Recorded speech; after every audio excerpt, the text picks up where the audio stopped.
show by laundromat owners for laundromat owners with your host, Jordan Berry.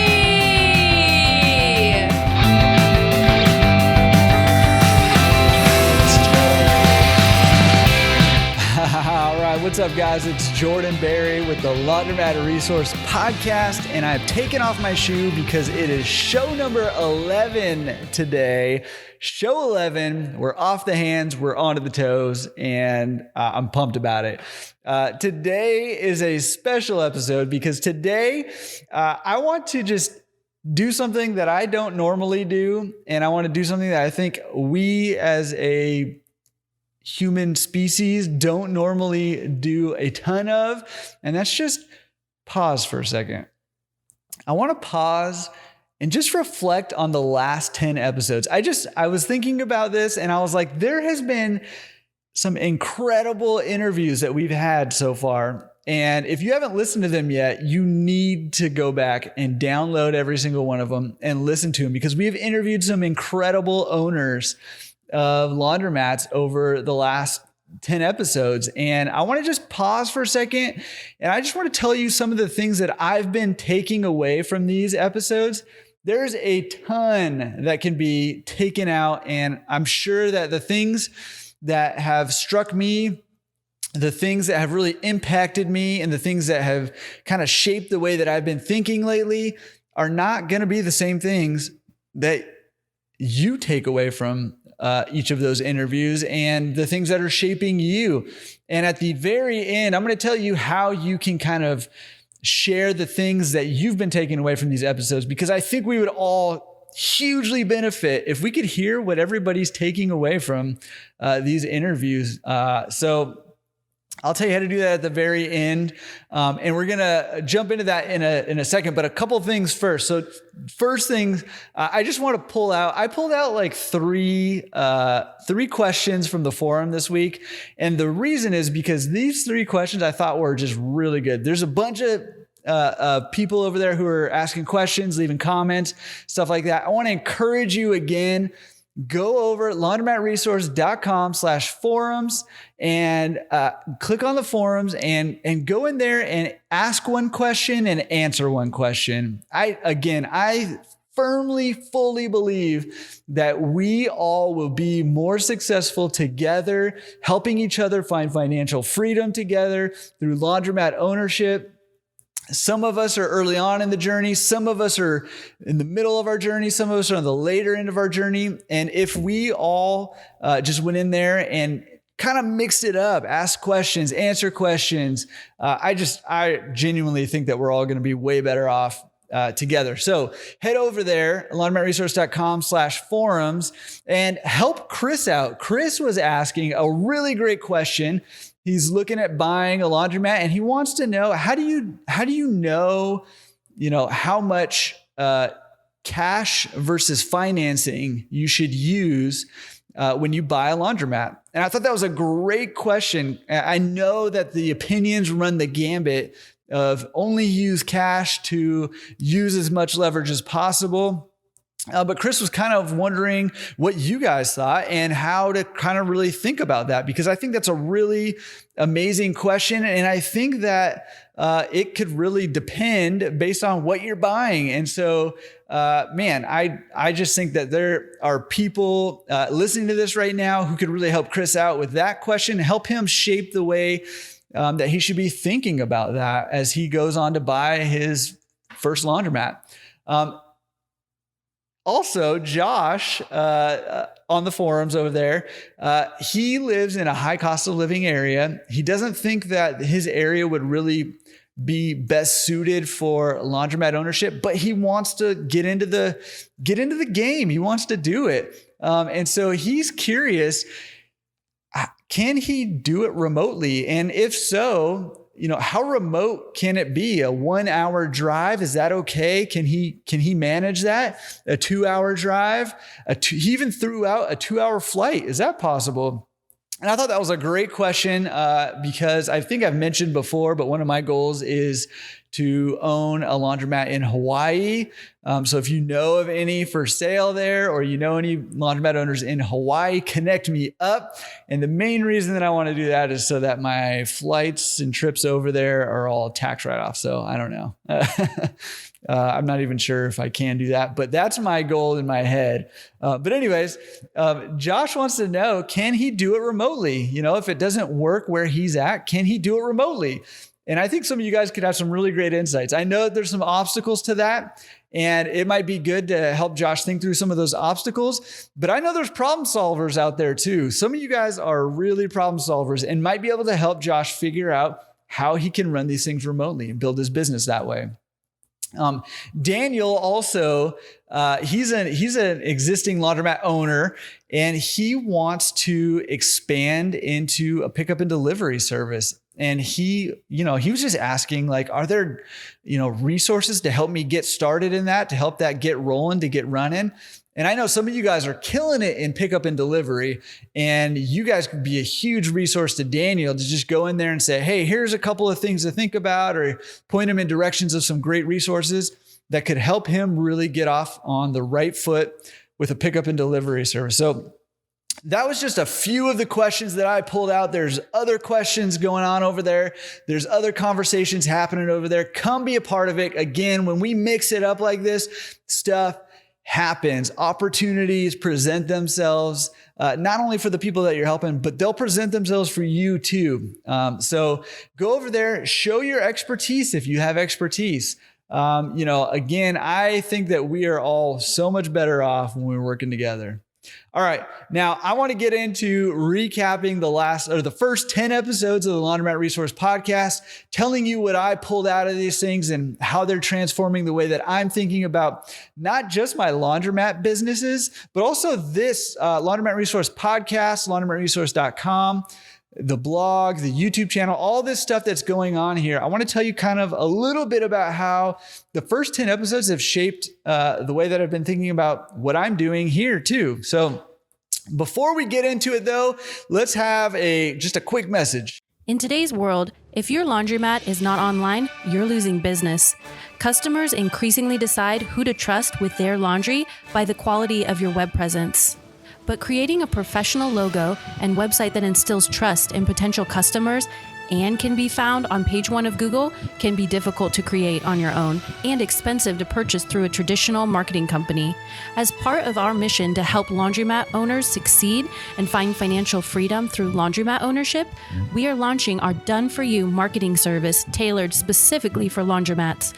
After ranking number 1 on Google with our own laundromat website and consulting with many others to help them do the same, we guarantee that we can build you a professional website that ranks on page 1 of Google within 6 months. Our joint expertise in the laundry industry and over 15 combined years in website design and online marketing allow us to offer affordable, transparent pricing for a high-quality web presence for your laundromats. You invest so much into providing your customers a quality laundry experience. Don't let anyone miss out on what you have to offer simply because they can't find you online. Let Laundromat Resource Marketing take care of your online presence so you can take care of your customers. Visit laundromatresource.com/getonline today for more information. That's laundromatresource.com/getonline, or click on the link in the description. All right. As I was thinking about this episode, I was thinking, okay, how do I go back and kind of reflect on this? And I was like, well, maybe I'll go through each episode and I'll take out 1 to 3 key points that I took out of each episode. So I kind of started going through and started pulling stuff out. But then pretty quickly, I started realizing that so many of these points were overlapping with each other that it didn't really make sense to do it that way. And it started to just make sense to me that these successful people who are, laundromat owners who are doing well in their businesses, there's a lot of common threads into what they're doing, how they're thinking, the ways they're running their businesses. And so I thought that instead of going episode by episode and pulling out some of the main points, takeaways for myself, that I would just highlight maybe like 5 or 6 of the main threads that I saw kind of, weaving their way through all of the different interviews, and I would just start pulling on these threads a little bit and examining them a little bit.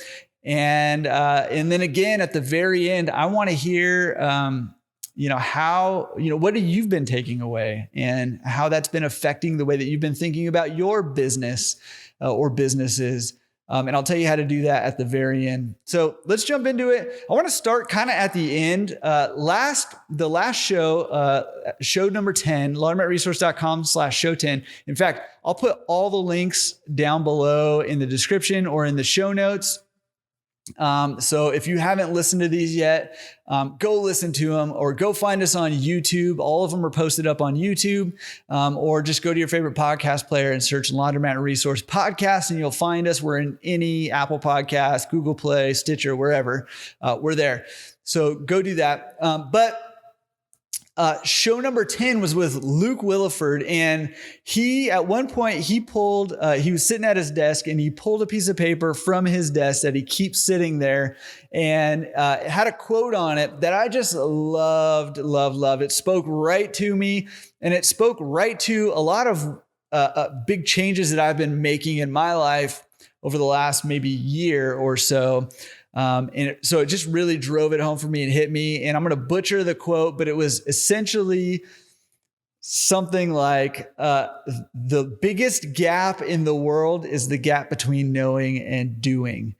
And maybe that was exactly the quote. I don't know, but the biggest gap in the world is the gap between knowing and doing. And I thought that was just profound. And he keeps that right there on his desk to look at that all the time.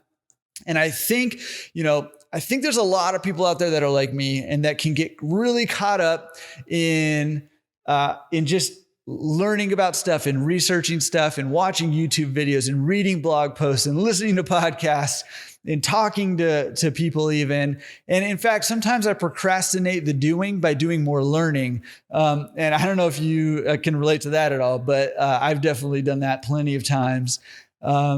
And just having that quote there right in front of him at all times, it just reminds him, you can know everything, the smartest person in the whole world, isn't necessarily going to be successful if they don't put into action the things that they know.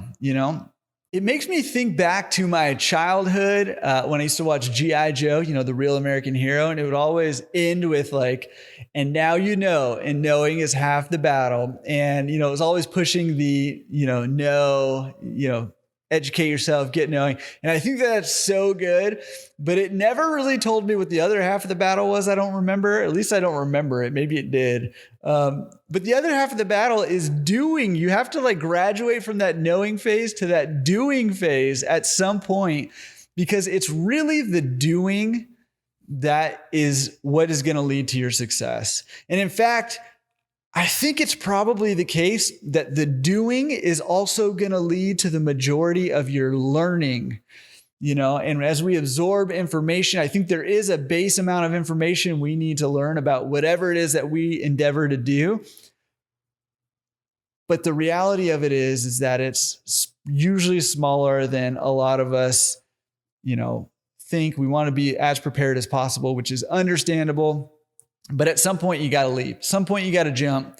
And in fact, that's going to lead to more learning and even more practical learning. So I loved that quote. It was a huge takeaway for me. And it made me think I got to figure out ways to keep that in front of me, to keep me doing, whether that's here with, one of my laundromats, or it's here on laundromatresource.com, Laundromat Resource Podcast.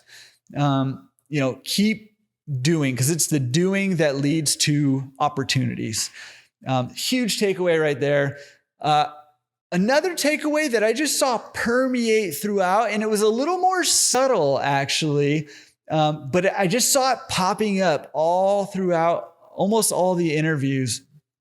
And, real quick to give you a little background on me, whenever I have a problem to solve, whenever I see an opportunity, something I want to implement, something like that, my initial thought is, okay, how do I do that? How do I make that happen? How do I solve that problem?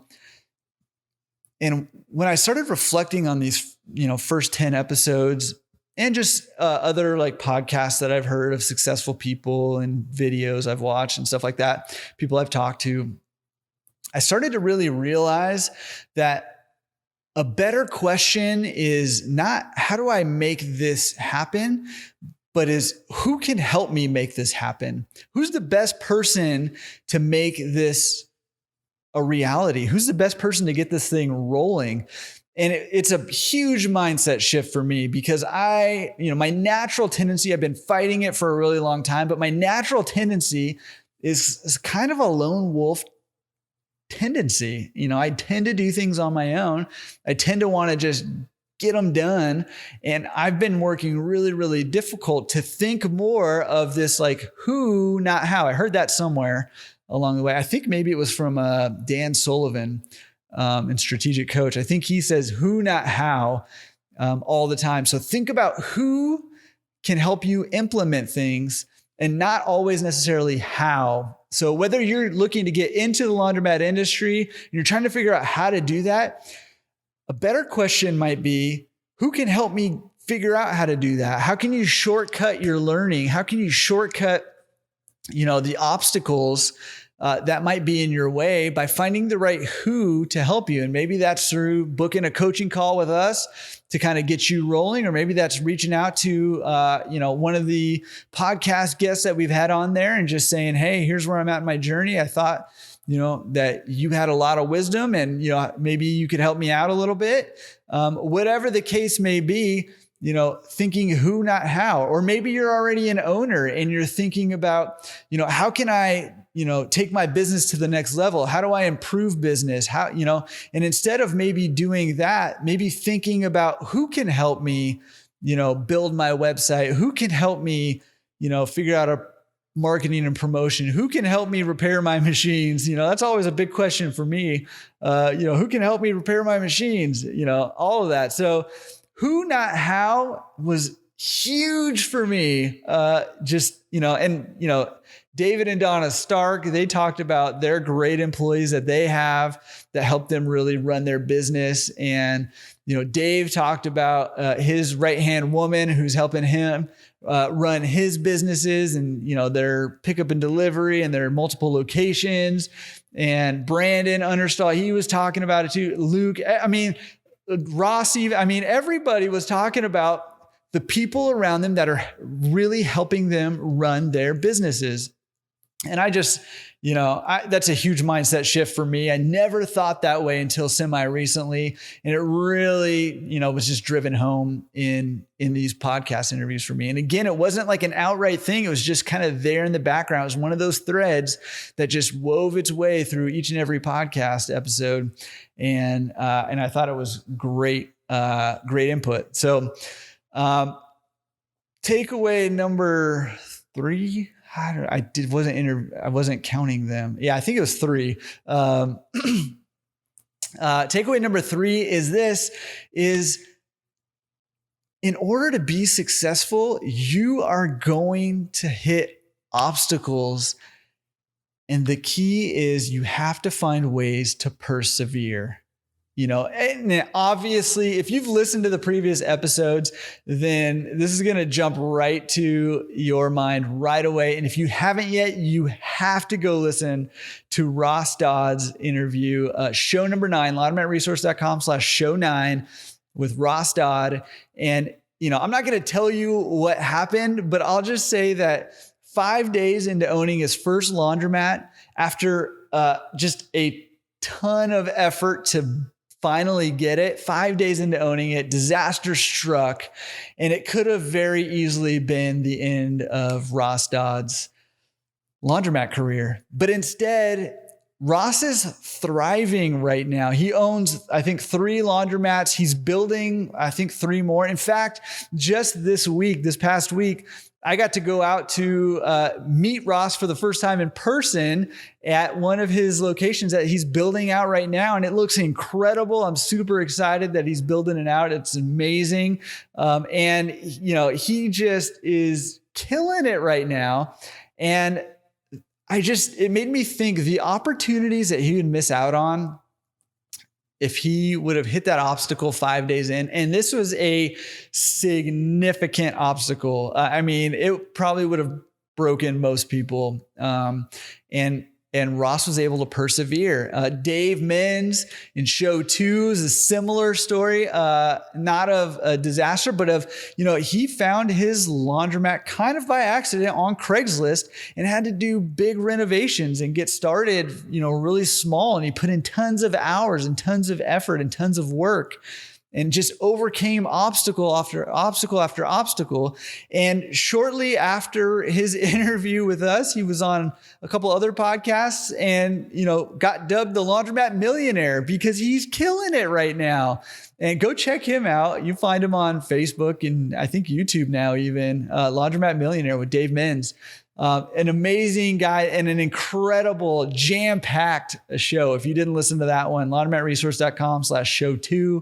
You can't miss it with Dave. And again, another story of just perseverance, overcoming those obstacles. And I hear this time after time after time. But what I appreciated about so many of these guests is they came on and they shared the real obstacles that they had to overcome. And so many times we see like the Laundromat Millionaire, or we see, Ross, who's, opening his, soon to be 6th laundromat location, and like, just thinking, wow, these guys are so successful. But a lot of times we don't see these guys overcame some serious obstacles to get to where they're at. And it was because they were able to persevere. So, I mean, that was a huge takeaway for me, as someone who's hit my fair share of obstacles in this industry, just the perseverance is just key. And I think it's the key to success in anything really. You got to stick with it. You can't give up at the first sign of trouble. So that was a huge takeaway. I don't know which one we're on now. I think we're on number 4. But throughout every single one of these interviews, every single one of them, there was this laser focus on providing value to customers. Every single one of the guests really were like laser focused on, how do I provide value to my customers? And that was the key to their success. They weren't there to just kind of run a ho-hum business. They weren't there to just kind of come collect coins and be gone. They were there to provide value. They were looking for ways to provide value for their customers. And that really struck me. And really, it kind of actually, I'm a little bit bitter about it, but it challenged me a little bit to look for more ways to provide value to my customers at my laundromats. And not just that, but here with Laundromat Resource Podcast and laundromatresource.com, looking for ways like, hey, what value am I providing, and how can I provide even more value to you guys? And, it's really got the wheels turning for me, and I'm excited about some of the things that I hope are coming up here pretty soon that I think are going to be super valuable for all of us to, succeed with laundromats at a greater and greater level. But again, that laser focus on value was heavy throughout every single interview. It's just everywhere. And, if you own a laundromat, then that should be top of your mind. If it's the one thing that, I took away from all these guests, is that they're all super focused on providing value for the customer, And that was a huge key to all of their success. And so, providing value for the customer. Number 5, or whatever number we're on, 9, 7, I don't know, 5, we'll just call it 5. Number 5 takeaway for me from these first 10 episodes of the podcast are all of these guests, just by virtue, if nothing else, by virtue of being on this podcast, sharing their stories, sharing details about their business that, frankly, the laundromat industry has explicitly dissuaded owners from sharing information, specific information about their businesses. And these guys did it anyways. And kudos to them, for just sharing about how their businesses are doing, because I think that's so valuable for everybody to just kind of have benchmarks, to have things to shoot for, to have different ways to succeed. And it doesn't hurt anybody to share that information. So just by virtue of being on this podcast, all of them demonstrated that they have an abundance mentality. And that is, here's what I mean by an abundance mentality. An abundance mentality is, hey, there's enough for everybody. If I give something to someone else, that doesn't hurt me. If I help someone else, it doesn't hurt me. That's what I mean by an abundance mentality. And, so much of the time, our industry has had a scarcity mentality, which, says, I can't help you because if I help you, you're my competition and that is going to hurt me. It's going to hurt my business. Whereas abundance mentality says there's plenty for all of us. We can all succeed. And in fact, we're all going to succeed to a greater level when we work together. And we talk about that all the time here on Laundromat Resource. I really, truly believe that. And so do these guests that have been on so far. And so, that is just a huge takeaway for me and just a reaffirmation of something that I firmly believe, something that I'm striving for here at Laundromat Resource, something that I hope that you are striving for is this abundance mentality. There's more than enough for all of us to thrive and to find financial freedom through laundromat ownership, if that's something that you want to do. And again, that was permeated all throughout, kind of was just like the overarching theme of the first 10 episodes of the podcast. So those are my 5 main or however many main takeaways. But I do have a bonus one. So we'll call this one takeaway number 11, just because why not? We can just do it because we run this show, right? Right. And this is one that has really affected me because most of these guests have really had this mindset,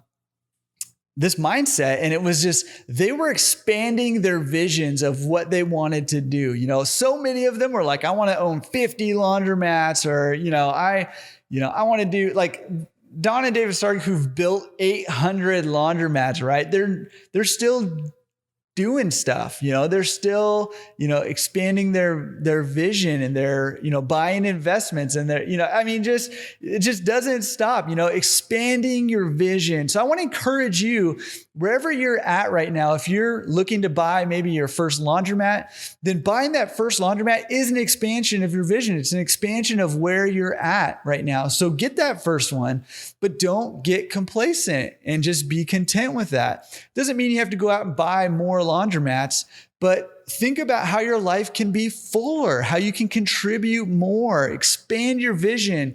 You can help more people. That's huge. And if you own laundromats right now, or a laundromat right now, think of how you can expand your vision. Don't be content with just, running your laundromats day to day.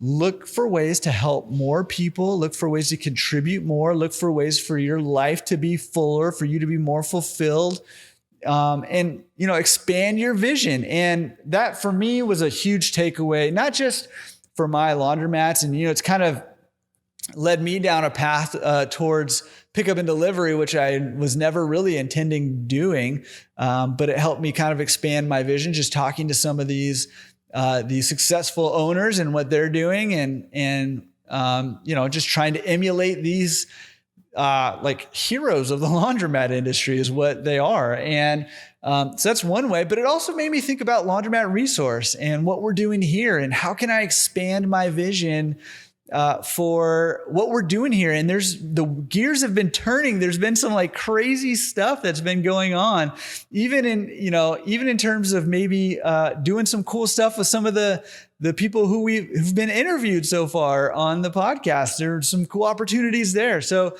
the visions, expand your vision. Don't be content just kind of doing what you're doing all the time for, indefinitely. Like, that's okay to do for a while, but then look for ways to, leave your mark on this earth. Look for ways to, build your legacy here. Look for ways to help more people here. Look for ways to have a fuller life and just expand your vision. So, those are some of my key takeaways.